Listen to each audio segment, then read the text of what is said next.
Save South Africa give their version of the State of the Nation address amid protest from the ANC. Constitutional experts argue against the use of the military during the State of the Nation address. A very good evening to you. You're watching eNews Direct. I'm Tutuzile Ramela. And I'm Sandy Nagangose. Good evening. To comment on any of our stories, you can find us on Twitter and Facebook. That's at eNews Direct. Yep, and tonight our hashtags are Save SA and Sona 2017. Save South Africa today gave their version of the State of the Nation address in Cape Town. Convener Sipho Bikyana criticized the government on a number of issues. He accused President Jacob Zuma of failing to lead the nation. We have to stop the Zuma nightmare and begin to dream again as a nation. We must be very firm in ensuring that the democratic project stays on course. An alternative State of the Nation address, sharply criticizing the president and the country's state of affairs. They say President Zuma's administration has failed the nation, highlighting the state of capture reports by the former public protector. A leader not befitting an honor that the nation has bestowed on him to be a president, for he prefers to be a courtbrook. He prefers to be a spanner boy, a runner of a bunch of crooks and criminals. The nation is still mourning the deaths of 94 mentally ill patients in Gauteng. Save South Africa says President Zuma's handling of this grave tragedy leaves them cold. A real president would order the national flag be flown at half mast and call on a nation and call for a national day of mourning as we grieve the devastating indictment of our nation's healthcare. Save South Africa refuses to label as a political formation, saying they campaign to save the nation. They want their state to be President Zuma's final State of the Nation address. Khalihle Khumalo, Cape Town. Meanwhile, Parliament says there's nothing sinister about the deployment of over 400 soldiers to the State of the Nation address tomorrow. Yesterday, the presidency announced that the soldiers will assist police in law and order. However, opposition parties and lobby groups say it's an example of the increased scrutinization of Parliament and the State of the Nation address. It's not unusual to see the SANDF's presence at the opening of Parliament. They form part of the ceremonial processions and military honours. But the presidency has announced 441 military members will be sent to Parliament to support the South African Police Service. It's not the first time the military has assisted police. They have helped out during anti-crime operations like Operation Fiela. But opposition parties say the deployment to Parliament for an event like Sona is overkill. Previously, calls for the SANDF to intervene in gang-ridden areas like the Cape Flats have fallen on deaf ears. We believe it's complete misinterpretation and misdirection of the resources of the South African National Defence Force. Constitutional experts say the presidency's plan is flawed, in that the military should not be allowed to do the police's work, especially when there's no clear threat to Parliament and the public safety. It's a complete contradiction of the constitutional requirement for an open, democratic and transparent society. And Parliament of all institutions should be championing those values, and here it is trampling upon them. The Parliamentary Gallery Association, the group that represents journalists who work in Parliament, says it's concerned that journalists may be prevented from doing their jobs if they're forced to only work in designated areas on the parliamentary precinct. We want assurances from Parliament that we will be able to continue to report any incident within Parliament during the State of the Nation address, let me be more specific, before, during and after. But Parliament says there's nothing to worry about. Parliament is adamant there's no increased security at the State of the Nation, but is promising a smooth and safe event. Lester Kivet, Parliament.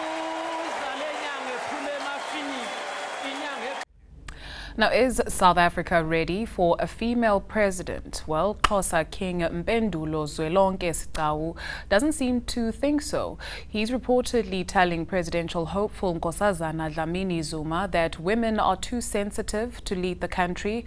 However, these comments going to hurt or bolster the case for female leadership in South Africa?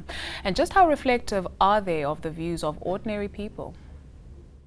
The ANC Women's League has made no secret of its desire to see former African Union Commission Chair Nkosazana Dlamini Zuma lead the ANC and South Africa. We want to break the ceiling as the ANC Women's League, but also this marks 100 years of Comrade Oliver Tambo. And Comrade Oliver Tambo was one of the leaders of the ANC who were very clear on women's emancipation. Also in the running for the party's top job, Parliamentary Speaker Baleka Mbete. I believe and I support the idea that it's time for the ANC to look at being led by a woman. But Pendula Zwelonke Sitawu, crowned the first Xhosa king in democratic South Africa in May 2015, is not convinced. Responding to what's been described as a courtesy visit by Dlamini Zuma, he had this to say about a woman leading South Africa. South Africa is not yet ready to be led by a woman president. Women are sensitive by nature. The country's problems have overwhelmed leaders who are men. How much more for a woman? Could having a female leader legitimately hurt the ANC? We obviously know that women are capable of leading, and we are more than ready. They have been cabinet ministers, they are premiers, they are leaders in their own right. In the end, Brown argues, any candidate will have to show traditionally conservative voters that she can improve lives in rural areas and take real action to change the face of South African poverty, which is largely rural, black and female. Karen Morn, Johannesburg. More than 70 suspected victims of human trafficking are in places of safety in Newcastle, KwaZulu-Natal.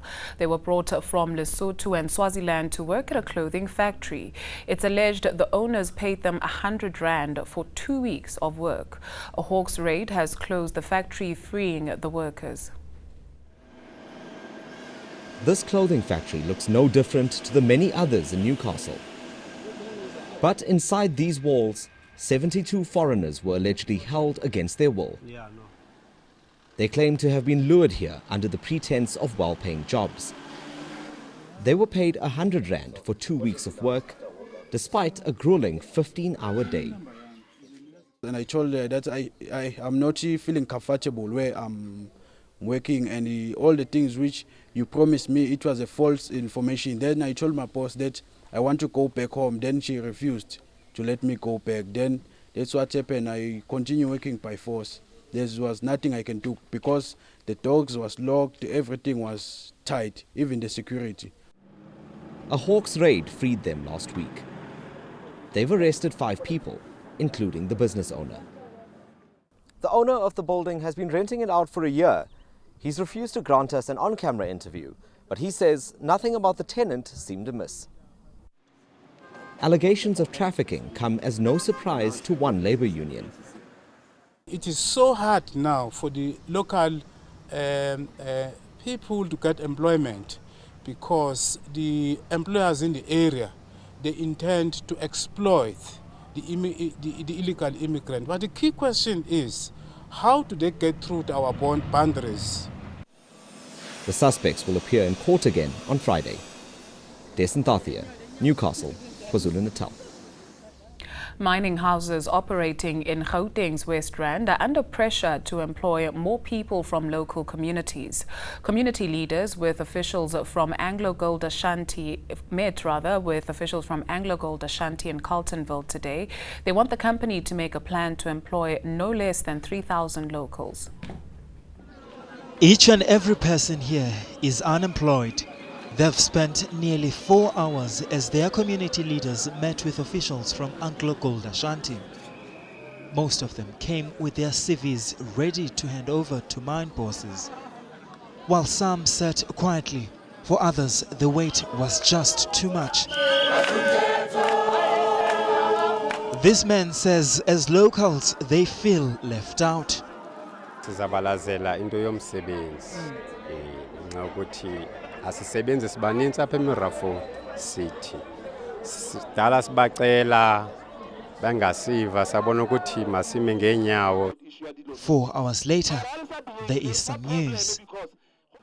Issue ya recruitment, it's a burning issue in Mirafo because we are aware that the mining houses for the past 70 years, they have failed this community in terms of issue ya recruitment. What we are therefore saying as leadership at the community forum now, we said we cannot forever engage in discussions. We want to see reality in terms of recruitment. But AngloGold Ashanti says it's not possible to recruit now as it's busy with the restructuring. It says the bulk of its 25,000 employees come from host communities as well as other provinces. Residents say if mining companies fail to include local people in their operations, government must revoke their mining licenses. Carltonville. A quick look at world news, and at least 15,000 people have been left homeless after a massive fire swept through a crowded shanty town in Manila. At least 7 people were injured in the fire that broke out late last night. Authorities say the fire raged for over 10 hours as it spread rapidly, engulfing more than 1,000 makeshift homes. Affected residents are being housed at the local evacuation center. Deputy President Cyril Ramaphosa has confirmed a new minimum wage will take effect from next year. From May 2018, workers will receive at least 20 Rand an hour. Now, this equates to between 3,500 and 3,900 Rand a month.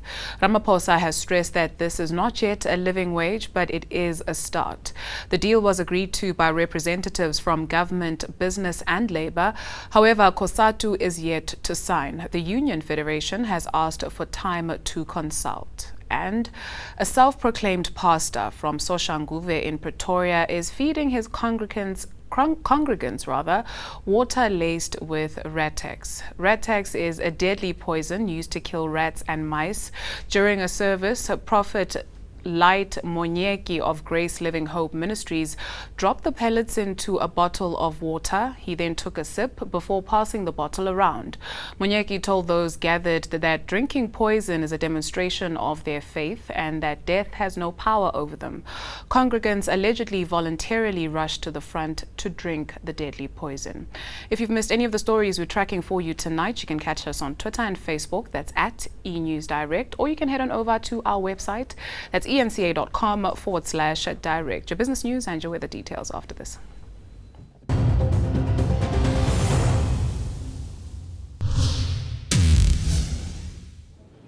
In money matters, government is continuing its charm offensive to woo foreign investors.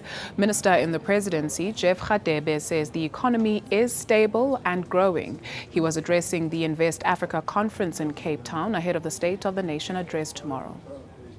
Jeff Radebe doing his best to inspire these captains of the industry to open up shop in South Africa. Business leaders, investors and entrepreneurs learning about promising business opportunities on the continent. But Radebe knows there's spot for choice.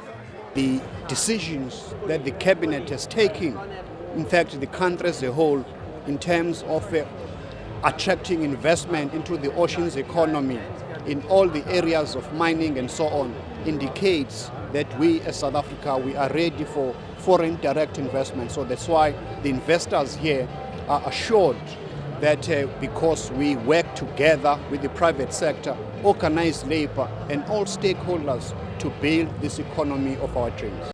Radebe has assured them the economy is on the right path to recovery after ratings agencies downgraded the country last year. The conference follows a meeting between President Jacob Zuma and business leaders ahead of his State of the Nation address. Bonga Dlulane, Cape Town. Let's see how the markets performed today.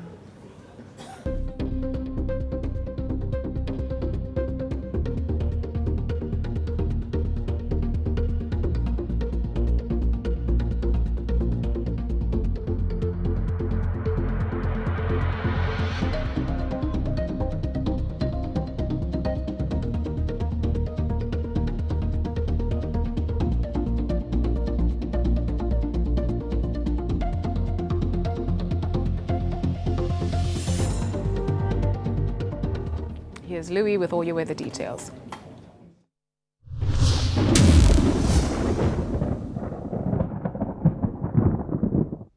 Hi there everyone and welcome to the Weather Centre. Starting off with our satellite imagery far to the east of the country between Madagascar and Mauritius, we can see a swirling mass of cloud.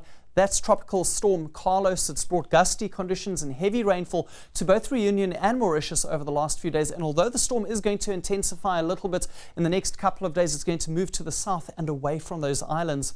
Closer to home, it's far more settled. It was a cloudy day along the south coast, along with light rain in places, while afternoon thundershowers were quite patchy over parts of the interior, including around Gauteng. Let's take a look at your forecast for tomorrow. And Thursday is going to be warm to hot and humid over KZN. A few thundershowers over the interior, mostly cloudy for Port Shepstone, along with a bit of drizzle in your region. And we see similar conditions extending down the wild coast of the Eastern Cape, while further inland there could be a few thunderstorms, but we don't expect any rainfall for the Karoo areas of the Eastern Cape. Dry over the Western Cape. It's going to be a warmer day all across the province. A little bit of cloud cover continues along the south coast of this province. And in the Northern Cape, it's going to be a sweltering afternoon. Most areas climbing into the high 30s and even the low 40s. Uppington, 41 degrees as your maximum temperature. A few thunder showers could bring some relief from a hot afternoon in the Free State. That includes around Bloemfontein and Welkom. And in the northwest, after a very warm morning, it will be a hot afternoon. Most areas above 30 degrees Celsius, and isolated thunder showers will also be possible. Heading into Limpopo, it will be cloudy to partly cloudy. Morning fog all across the escarpment. A couple of showers are likely to drift into the Lowveld. And in Mpumalanga, we expect very similar conditions. It will be a mild to warm day on the Highveld. Emalahleni, you reach a maximum temperature of 28 degrees. The same high has been forecast for Johannesburg, and it's going to be a warm and humid day for this area. There is a 60% chance for showers and thunderstorms later on. Let's look ahead to your Friday, when wet weather continues over the northern and central parts of the country, mostly in the form of isolated thunderstorms. Hot for the Western Cape. Cape Town, 33 degrees as your maximum. And on Saturday, the thunder showers spread towards the western parts. We could even have a few storms reaching the south coast, including Port Elizabeth and George. Thank you, Louis. After the break, Lady Gaga has hit back at her critics after her Super Bowl performance.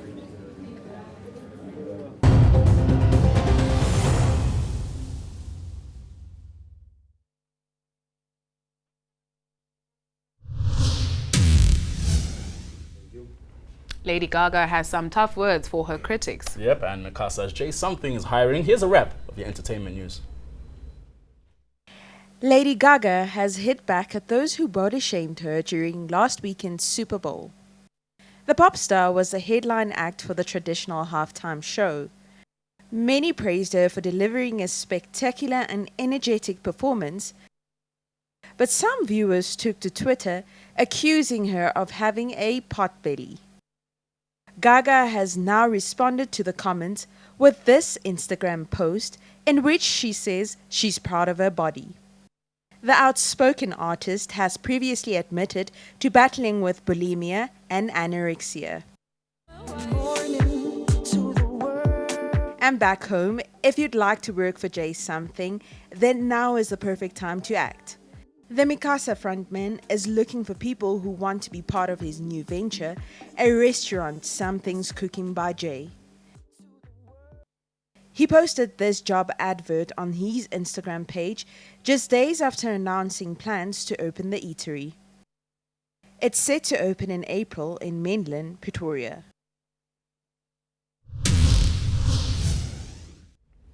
A recap of your top stories. Save South Africa give their version of the State of the Nation address amid protest from the ANC. And in your sports, Bidvest go top of the ABSA Premiership table after beating IS Cape Town. That's a wrap from the eNews Direct team. That's all tomorrow from the both of us. Good night.